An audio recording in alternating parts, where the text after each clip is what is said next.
এই উম্মত তো এক নেকি দিয়া জান্নাতে যাবে। কয় নেকি দিয়া?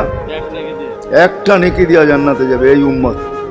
অন্য উম্মতের কথা জানি না আমি, এই উম্মত এক নেকি দিয়া জান্নাতে যাবে। নবীর একটা আদর্শের কারণে জান্নাতে যাবে। সিরত মানি আদর্শ, আর এটা আমরা কদমে কদমে মুহতাজ।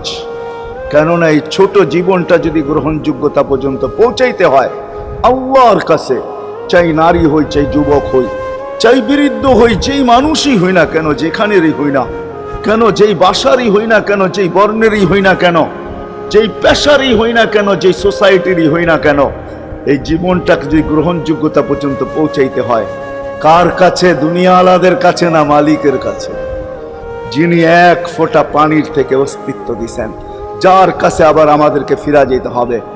পালানোর কোনো সুযোগ নাই। এই জন্যই কোরআন আমাদেরকে বোঝায় আইনাল মাফার। আল্লাহ বলতেছে কোথায় ভাগবে তুমি, বলো কোথায় ভাগবে। কবির